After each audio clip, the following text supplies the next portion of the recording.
Hello, welcome to a new video dedicated to the LisamRC Keel270. So this is RTF brushless racer, so a 270mm size in diagonal, okay, the distance between motors in diagonal sense. So I already built it, and I will show in my different procedure how to, for example, configure beta flight and so on.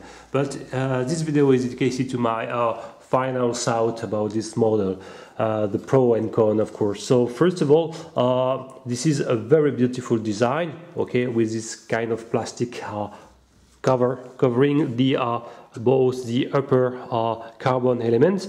It reminds me, without this plastic canopy, a little bit the Wasp 280 frame, in the sense of you have this kind of prominent upper part of it. Okay, so what I really appreciate is the arm are really in 3 key carbon. I can make, for example, a continuity test to show that it's connecting the electricity sign of real carbon and not fiber one. So, okay, I will check that. You will see that. You can hear, so no problem. It's real carbon element. So you have arms of 3mm of thickness. Okay, so for example, I can show you that they are really 3mm, so pretty solid. Maybe a little first drawbacks. Each arm are attached to this X bolt there, and in my point of view, they should be also attached more with a screw in the main axis of the arm, because in case of lateral crash, maybe the weakest point of this arm will be the hole associated with the bolt there and the screws. So it would have been a little bit better choice if they insert a third X screw to definitively attach the arm, even if them are also attached to the upper plate. So part of the stress of the shock will be also absorbed by the upper plates. Okay. Anyway, a second point maybe is the angle of the FPV camera. Out of the box you have something just 5-10 degrees of positive pitch. In my point of view is not enough, especially when you are flying forward.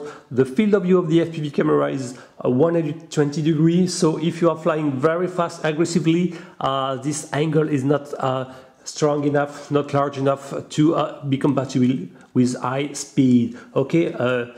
Good news, you can insert some spacer to raise a bit this angle, okay, so to increase the FPV angle of the camera. Another point, you can find on the top a kind of camera bay to welcome a Mobius. There is no problem at all to welcome, for example, a Mobius camera, as you can see, okay. But on the other hand, for example, if you take a RenCam HD, unfortunately, is not entering out of the box because the upper plate, maybe you can see on the background, you have a carbon element blocking the insertion of the RenCam HD. So without any strong modification of the structure, you cannot use out of the box RenCam HD 2. Okay, but Mobius, for Mobius camera, there is no problem. Concerning this, also this upper structure, what I regret also, behind this element, okay, you will find the video transmitter, especially the button to select the video band and the video frequency. Well, as you can see, when the antenna is inserted, it's impossible to reach this button, okay. What you will have to do is to cut a part of this plastic element to reach this button. And if you can, and also a trap will be to power your quadcopter without the antenna plugged to select your band, etc. It will immediately cook your video transmitter, okay? So it's also a drawback. As you can see also, there is no external LEDs, okay? It would have been great to have at least some back rear LEDs and front to have some night flying capacities. It's a drawback in my point of view. Okay, also another point also, each time you will have to connect to disconnect your LiPo battery, you will have to remove this screw, okay, just take a couple of seconds. It's not a real drama, but it's versus time. It's a little bit annoying. You cannot insert the LiPo in XT60 connector without removing this screw. Okay, but on the other hand, what I really like is the FPV system is completely independent. As you can see, you just need to disconnect the GST connector and remove this 2X screw, and you can completely remove this all the FPV system and the upper plate. That's pretty good. The FPV camera is also pretty good. You have a 700 TVL with very low lux sensitivity. You have something like 0.008 lux of sensitivity. Really, the dark zone transition are very well seen from in your FPV goggles, so that's pretty good. Another point, maybe you can see with the upper part, link with your camera bay, you are also limited with the width of your LiPo you can install. You are limited by these two elements, okay? Because when you will close your system, you will see that you are limited by the maximum height of your LiPo battery and the width of your LiPo battery. So I can give you an indication. I managed to answer the 2200 milliamps LiPo battery, but you have something a maximum of 36 millimeters. Okay, so it should be compatible with at least a 2000 milliamps power 3S LiPo 2200, something like this. Okay, so be sure to check the maximum width of your LiPo battery, because unfortunately you won't be able to answer them. Another point also about the screws, you have two types of X screws, or the larger dimension here and also a smaller one. I found that they are not a great quality, so be aware when you will start to remove them, okay, to gentle and tight with a very good screwdriver to not damage your X screw. Okay, that's also a minor point I found. No SD information also. You have a lot of free room to install an OSD module, but out of the box you have any information display on the video on the FPV part. It would have been great to add a small FPV module at least.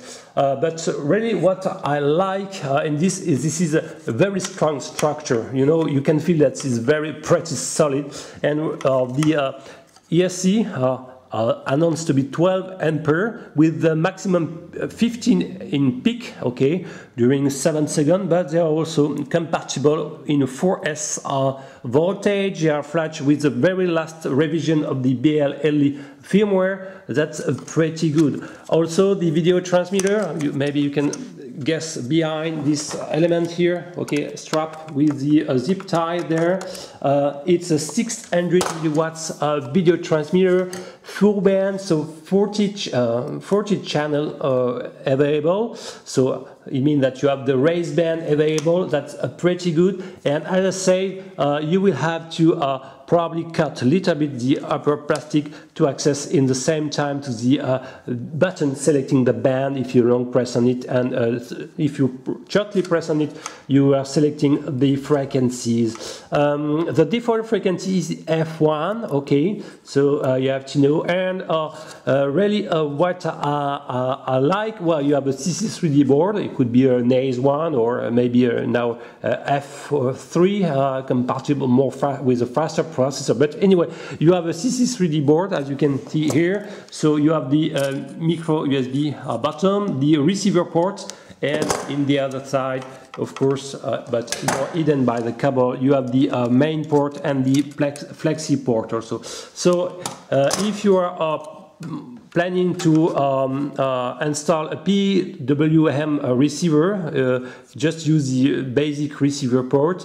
I use also this one to install a clear sky receiver in PPM mode. So since I install Betaflight, be aware since the last version of Betaflight, the PPPN in is no more the third pin, the white one, but the last completely on the right. So the 8th one, which is the black color with the provided receiver port cable. So be aware of it. So to resume, it's very solid. I like this pretty solid with 3 key carbon elements, 3mm arm of thickness, pretty good. 4S compatible, great machine, especially with Betaflight inside. Really I like. You have a CC3D board, so you can install, of course, OpenPilot by default, but Betaflight if you prefer, I advise more. But some little drawbacks, as I said, the poor positive angle of the FPV camera, the non-possibility to install a RunCam HD, the non-possibility to access directly out of the box of the video transmitter button, and and maybe if there are a weak point in the structure, it will be located here, okay, and this 2X screw, third one, will have been a better choice. Another maybe point, be aware, you have the direct 3S connector here, so when you will touch it, be aware to not be electrocuted, okay, so be aware when you will manipulate it. And one word about the back, because there is a 3 ampere back providing the 5 volt for the flying controlling board and also for the FPV camera. So you have a pretty good FPV camera, very good, handling very well the light. I think it's still a CMOS technology, but it's a pretty good one. You have some 6-inch prop installed, okay, you cannot install some 7, but it's already very powerful, more than 22 times, okay, so really I like this frame. Just need to do some basic mode, at least to cut the plastic here, okay, and it's almost a perfect machine in my point of view. Really I like this frame. It's a very powerful, really, right? Even in 3S, so you can imagine in 4S, it will be a really nice beastie. I can give you also the size, the weight, also without any LiPo. So without any LiPo, this machine already reached 382 grams. So you can have a measure with 2,200 LiPo, and the Mobius is reaching 550 grams, so it's a little bit heavy, okay, but it's very beastie, okay, so don't worry, you won't lack of any power lift. Okay, I will conclude this not unboxing, final sound of this LisamRC, the Keel270, very nice frame, very beautiful design, really I like it, and with just slight modes you can improve it a lot. Check my Betaflight installation associated with, okay, and it's pretty easy, it's conventional, and please check also my others video associated with. Okay, see you next time, bye bye.